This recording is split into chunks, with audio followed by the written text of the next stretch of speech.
ದ್ವಿತೀಯ ಪಿಯುಸಿ ಇತಿಹಾಸದ 10 marks question. Muhammad bin ತುಘಲಕನನ್ನು ವೈರುಧ್ಯಗಳ ಮಿಶ್ರಣ ಎಂದು ಏಕೆ ಕರೆಯಲಾಗಿದೆ? ಮೊದಲನೇ ಪಾಯಿಂಟ್, ದೋಅಬ್ ಪ್ರದೇಶದಲ್ಲಿ ತೆರಿಗೆ ಹೆಚ್ಚಳ.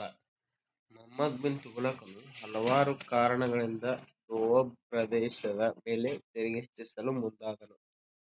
ಕಾರಣಗಳು: ದೋಅಬ್ ಪ್ರದೇಶ ಗಂಗಾ ಮತ್ತು ಯಮುನಾ ನದಿಗಳ ನಡುವಿನ ಫಲವತ್ತಾದ ಭೂಮಿ ಪ್ರದೇಶವಾಗಿತ್ತು. ದೋಅಬ್ ಪ್ರದೇಶದ ಜನ ಹೆಚ್ಚು ಆದಾಯವನ್ನು ಗಳಿಸುತ್ತಿದ್ದರು ಹಾಗೂ ಶ್ರೀಮಂತರಾಗಿದ್ದರು. ಹೀಗೆ ಹಲವಾರು ಕಾರಣಗಳಿಂದ ಸುಲ್ತಾನನು ಆ ಪ್ರದೇಶದ ಮೇಲಿನ ತೆರಿಗೆಯನ್ನು ದುಪ್ಪಟ್ಟು ಹೆಚ್ಚಿಸಿದನು.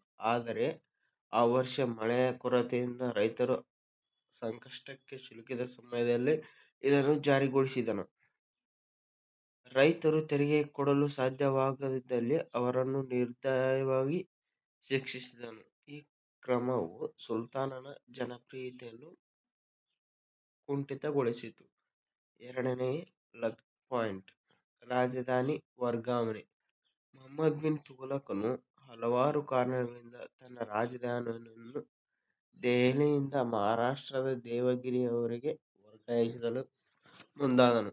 ಕಾರಣ: ತನ್ನ ರಾಜಧಾನಿಯನ್ನು ಮಂಗೋಲರ ದಾಳಿಗಳಿಂದ ರಕ್ಷಿಸುವುದು, ತನ್ನ ರಾಜ್ಯವನ್ನು ದಕ್ಷಿಣ ಭಾರತದ ಕಡೆಗೆ ವಿಸ್ತರಿಸುವುದು, ದೇವಗಿರಿ ಸುಲ್ತಾನನ ಸಾಮ್ರಾಜ್ಯದ ಕೇಂದ್ರ ಭಾಗದಲ್ಲಿತ್ತು ಇತ್ಯಾದಿ. ಈ ಮೇಲಿನ ಕಾರಣಗಳಿಂದ ಸುಲ್ತಾನನು ದೆಹಲಿಯಿಂದ ದೇವಗಿರಿಗೆ ರಾಜಧಾನಿಯನ್ನು ವರ್ಗಾಯಿಸಿದನು.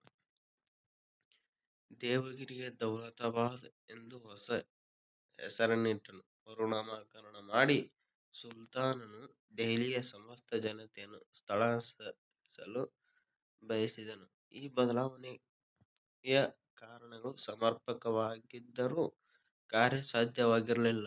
ಅವನು ಅನುಸರಿಸಿದ ವಿಧಾನ: ದೆಹಲಿಯ ಎಲ್ಲಾ ಜನತೆ ದೌಲತಾಬಾದಿಗೆ ಪ್ರಯಾಣ ಮಾಡುವಂತೆ ಆಜ್ಞೆ ಮಾಡಿದನು. ದಟ್ಟ ಕಾಡುಗಳ ಮೂಲಕ ಅಸಹ್ಯಕರ ಪ್ರಯಾಣ, ಭಾರೀ ಮಳೆ, ಕಾಯಿಲೆ, ದರೋಡೆಕೋರರ ದಾಳಿ, ಹಸಿವು ಮುಂತಾದ ಜನರ ಸಾವು-ನೋವುಗಳಿಗೆ ಕಾರಣವಾದವು. ಸುಲ್ತಾನನಿಗೆ ತನ್ನ ತಪ್ಪಿನ ಅರಿವಾಗಿ ಎಲ್ಲಾ ಜನರಿಗೆ ಮತ್ತೆ ದೆಹಲಿಗೆ ಹಿಂದಿರುಗುವಂತೆ ಆದೇಶಿಸಿದನು. ಇದರಿಂದ ಮತ್ತಷ್ಟು ಸಾವು-ನೋವುಗಳಾದವು. ಈ ಇಡೀ ಪ್ರಕರಣದಿಂದ ಸುಲ್ತಾನನು ತನ್ನ ಜನಪ್ರಿಯತೆಯನ್ನು ಕಳೆದುಕೊಂಡನು. ಮೂರನೇ ಪಾಯಿಂಟ್, ಸಾಂಕೇತಿಕ ನಾಣ್ಯ ಚಲಾವಣೆ. ಮುಹಮ್ಮದ್ ಬಿನ್ ತುಘಲಕನು ನಾಣ್ಯ ಚಲಾವಣೆಯಲ್ಲಿ ಪ್ರಯೋಗಗಳನ್ನು ಮಾಡಲು ಮುಂದಾದನು. ಕಾರಣ: ದುಬಾರಿ ಲೋಹಗಳಾದ ಚಿನ್ನ ಮತ್ತು ಬೆಳ್ಳಿಗಳನ್ನು ಉಳಿತಾಯ ಮಾಡುವುದು ಮತ್ತು ಹೆಚ್ಚಿನ ಹಣವನ್ನು ಚಲಾವಣೆಗೆ ತರುವುದು ಸುಲ್ತಾನನ ಮುಖ್ಯ ಉದ್ದೇಶವಾಗಿತ್ತು. ಇದಕ್ಕೆ ತಾಮ್ರದ ನಾಣ್ಯಗಳನ್ನು ಹೊರಡಿಸಿದನು. ಅವುಗಳು ಬೆಳ್ಳಿಯ ನಾಣ್ಯಗಳಾದ ಟಂಕಗಳಿಗೆ ಸಮಾನ ಮೌಲ್ಯ ಹೊಂದಿದ್ದವು. ಈ ತಾಮ್ರದ ನಾಣ್ಯಗಳು ಅಚ್ಚು ಹಾಕುವುದು ಸರ್ಕಾರದ ಏಕಸ್ವಾಮ್ಯವಾಗಿರುವಂತೆ ಮಾಡಲಿಲ್ಲ. ಅಂದರೆ ಸರ್ಕಾರದ ಏಕಸ್ವಾಮ್ಯ ಅಂದರೆ ಸರ್ಕಾರ ಮಾಡುವಂತೆ ಇರಲಿಲ್ಲ. ಇದರಿಂದ ತಾಮ್ರದ ನಾಣ್ಯಗಳ ಪ್ರವಾಹ ಹರಿಯಿತು. ಅಂದರೆ ನಾಣ್ಯಗಳು ಜನರೇ ತಯಾರಿಸುತ್ತಿದ್ದರು. ಜನರು ತೆರಿಗೆಗಳನ್ನು ಈ ನಕಲಿ ನಾಣ್ಯಗಳಲ್ಲಿ ಪಾವತಿಸಿದರು.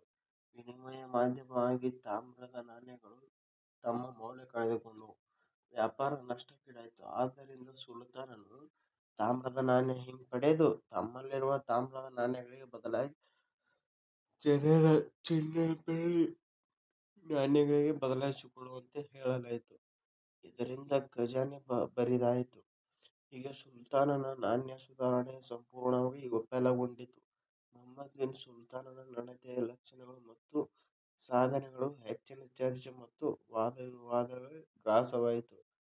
ಸುಲ್ತಾನನ ನೀತಿ ಸರಿಯಾಗಿದ್ದರೂ ಅವುಗಳ ಜಾರಿ ಯೋಜನೆ ಸಮರ್ಪಕವಾಗಿರಲಿಲ್ಲ. ಅವುಗಳು ಅವನ ಜನಪ್ರಿಯತೆಯನ್ನು ಕಳೆದುಕೊಳ್ಳುವಂತೆ ಮಾಡಿ ಅವನಿಗೆ ವೈರುಧ್ಯಗಳ ಮಿಶ್ರಣ ಎಂದು ಖ್ಯಾತಿ ನೀಡಿತು.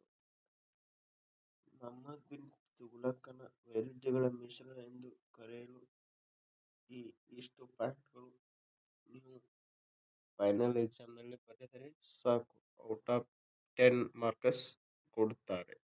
Thank you.